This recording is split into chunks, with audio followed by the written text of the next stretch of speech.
So, I have a dream of a perfect Realm Royale. Let's talk about this.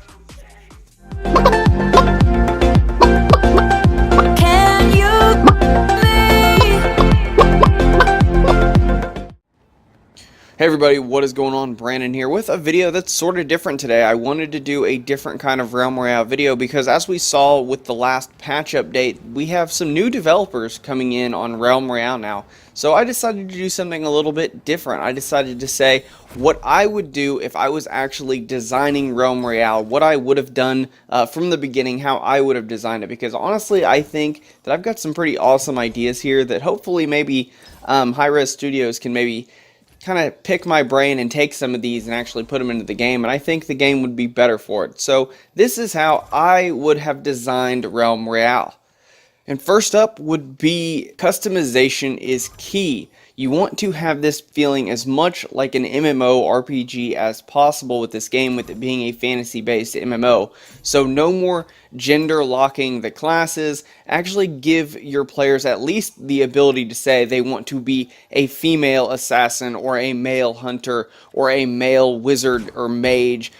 Give them that ability, give them that sense of satisfaction and customization. So no more gender locks. Add that customization, focus on that, and run with it. Next up would be something that would have to sort of be implemented over time, only a few at the beginning, and continue adding to this. And this is something I've talked about in a much older Realm Royale video that I've done, and I actually did a prototype design of the screen here, and that would be races. Now, adding races that have small buffs and nerfs to kind of give the players a little bit more customization and a little bit more to do with their character, so they can really say, you know, this is me in this game, this is my version of myself playing this game.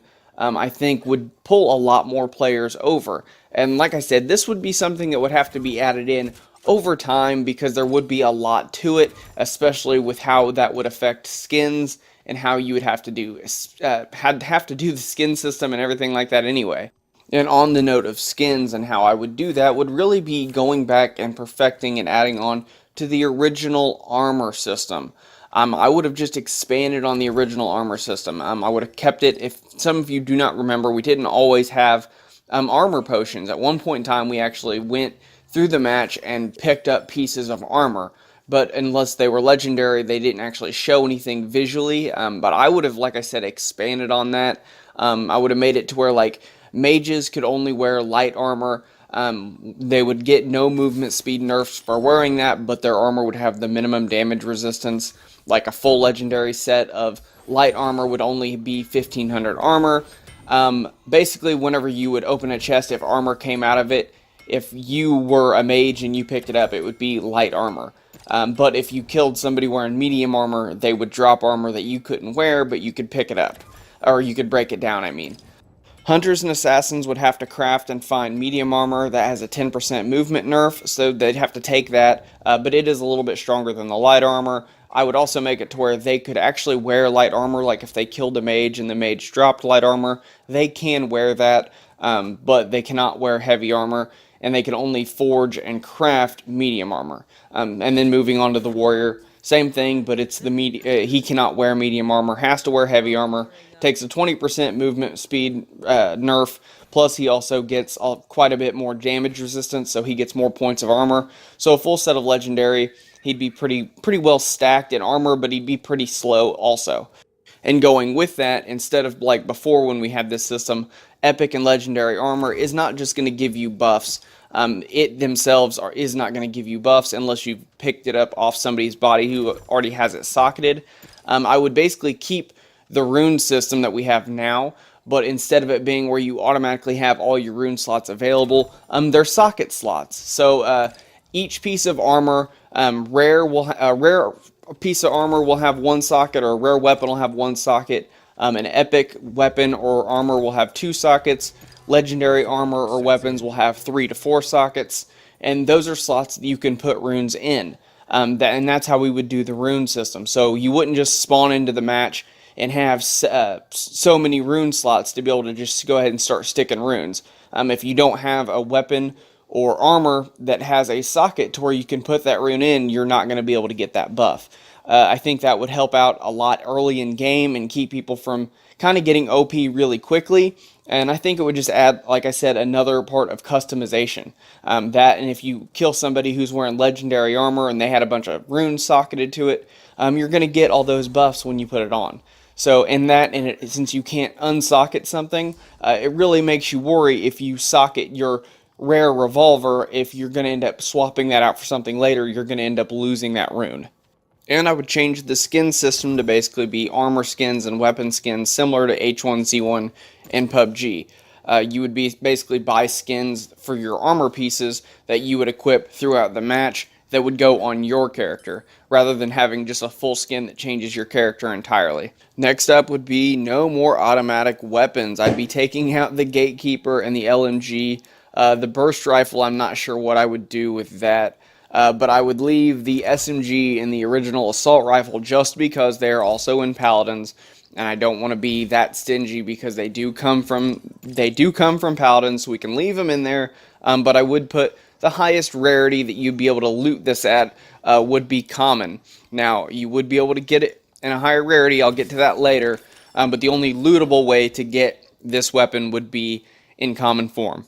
Some weapons I would have already added, though, would be cannon like Makoa's, a medieval-style flamethrower, some ice and fire like gauntlets, like you could switch and maybe throw kind of low-damaging spells, and hand claws like Koga, like maybe you could dash at them and slash, and that would be the way you would attack with those. They're more of a melee weapon, something like that. Those would be some things I probably would have already added to the game. I'm not really sure why they haven't added more things like that into the game yet. Next up, again, something I'm not sure why has not been put in this game already, but I would have added an upgrade function to the Forge. You know, because sometimes some of us get a weapon like a rare revolver that we really would just like to keep and upgrade, and that's not really even an option. We'd pretty much have to swap it for a class-specific weapon. I would actually add the ability to upgrade any weapon for 50 shards, but I'd have like a 10% chance that it could fail, or maybe increase the chance that the higher in rarity you may be going, something like that, to where it could fail, and if it scraps it, it just spits out shards and you're just out of a weapon. You might have to try to forge a new one. But I would add the upgrade function on the Forge. I'm not sure why it's not really there yet, but I know it would probably, there's a lot of us that would probably use it a lot more. Next up would be no more loot goblins. I would be getting rid of the loot goblins entirely. This sort of wrote itself. I remember seeing the first wanted poster. It was like a chicken, and it was a spray during one of the recent battle passes. And now we've got another wanted poster. It's like a digital one with this little futuristic chicken. It's a spray now, so this wrote itself.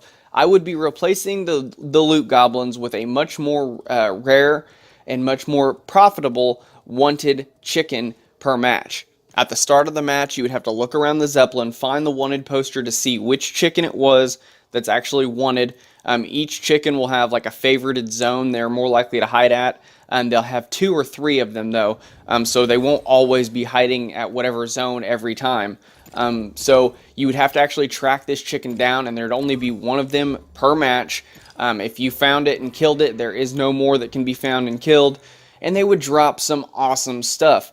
They would drop 200 shards, a full set of legendary armor, and 2 specific legendary runes depending on which chicken it was that you killed. But it wouldn't be nearly as simple as the loot goblins are.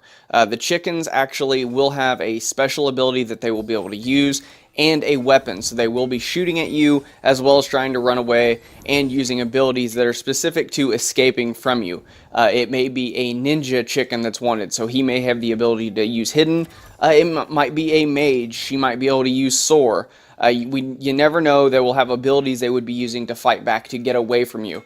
So they're much more valuable, and there's going to be a lot of noise being made for a long period of time because they're going to be loaded with health.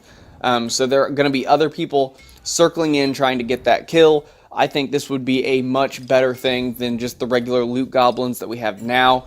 I think they are far too common. There's too many of them per match on top of the chests that get dropped. So I think right now just get rid of the loot goblins, give us something more rare but more profitable, and only make one of them. So it's really hard to get this stuff.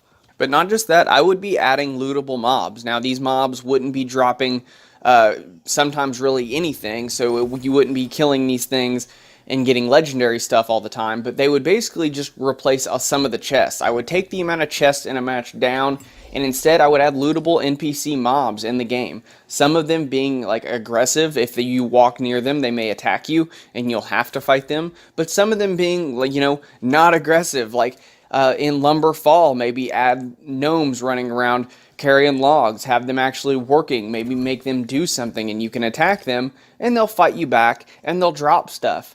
Or maybe you're walking through the woods and some big panther or a wolf sees you and attacks you, and you have to fight it, and you kill it, and it will drop some stuff. Some shards, maybe an item, a rune, a weapon, a piece of armor, you never know. I would add an element like that to the game. Give it that RPG element. Give players something else to contend with besides other players. Not only will that add something way different that no other Battle Royale has, but it would also help when you have lower player counts, because you're giving players more to do in your game, which will keep more players coming. So it's a win-win either way. Giving players more to do, as well as adding something very different that nobody else has done yet. Next up is something I've already talked about before in a previous video, and that's ultimate abilities. I still think it should be added to Realm Royale. I still think ultimate abilities should be in the game. I do think they should only be able to be learned through your mastery system. I don't think you should be able to get it any other way but crafting it. But I do think that would be an awesome element to add to the game. I think it would just give us one more added element of customization. And could you imagine if one day they added like the ultimate from Paladins, where you can summon a dragon in the middle of a match, or throw one of Sky's bombs at somebody that's trying to camp in a building. I just think it would be a great added element to this game, and give it that more customization. I think customization is key for games like this to be profitable. I think that's why Fortnite's doing so much better, because it's giving you more customization, and I think this would just be something else they can add to Realm Royale that could make it even better. And lastly, I thought this would have been a given. I thought any person designing a game like this would have thought of this and done it, especially now, but they didn't. And that is regular customs games or events based around current events in fantasy. Like right now, it was the last season of Game of Thrones, and you didn't have anything that was inspired by Game of Thrones. You didn't have any armor that kind of looked like it. I mean, you did it once with the last season of Game of Thrones, or one of the previous seasons with Inara's skin. You had a whole White Walker skin. You had a Tyra skin that made her look like, kind of a Stark-inspired thing. But you didn't do it with Realm Royale. You didn't think that you could have a game mode or event heavily inspired by Game of Thrones, and that would get people really interested. I'm not sure why they didn't do that. And also have like an event, cover half the map in snow. It's just a visual thing. Don't actually have it doing anything. Just cover half the map in snow. Have half the 50v50. Half of them be looking like White Walkers or something, going against the other half, and see which one wins. Something goofy that wouldn't be very hard. Basically, you're just skinning some of the characters and skinning some of the models and adding a visual thing to the map. Something like that. Or, with the release of WoW Classic, maybe set up a faction war where you have 4 teams of 4, like mages, assassins, warriors, and hunters, all going against each other to see which class reigns superior. Now, that actually serves 2 benefits. One, you're going to give the players something really fun to do, where if they main a certain class and they can keep pulling off, wins in that class, it gives them a sense of, yeah, we're assassins, we're the best class in the game. But it also serves for balancing, because if you can have one class continuously winning, it kind of shows you where the balance is. If warriors are winning 50% of all the matches they're in, and the other classes aren't, then you can say that warriors may be overpowered. So it serves 2 things. I would be doing stuff like that. And that would also help pull interest of people that might play games like WoW, because it does look like, gives them that sense of aesthetic, that feeling that they don't normally get from a Battle Royale game, to kind of pull their interest and have them coming over to try your game. So yeah, that's my thoughts on what I would do to make the perfect Realm Royale. Now, maybe not everybody will agree with some of these proposed changes, proposed, direction for the game. But I think this is the route it needs to go, because I think that was the route it was going early on, and people saw it and they loved it because it was so different. And I think now it's becoming more like Fortnite, and we already have a Fortnite. So that's why I think a lot of interest is starting to decline on it. I think going back to its roots and being more of that, look, we are a fantasy game, we are not just a shoot 'em up battle royale, is the direction they need to go in order to make this game what it once was, or as great as it had the potential to be before.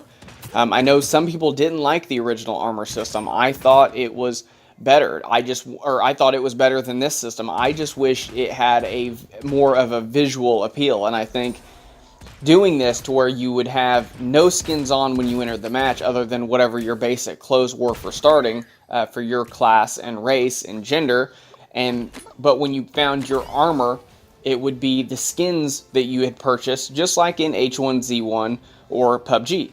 But these are just changes I think could do really good for the game. But I want to know your guys' thoughts. Do you like my proposed changes? Do you think my designs are a good idea? Do you think my ideas are shit? Let me know in the comments down below. If you like this video though and you want to see more, please do us a favor and hit that red subscribe button. If you want to know anytime Nathan and I upload videos, please do us a favor and hit that bell icon so YouTube will send you notifications out. But that's all the time I got for this one, guys. I will see you all next time.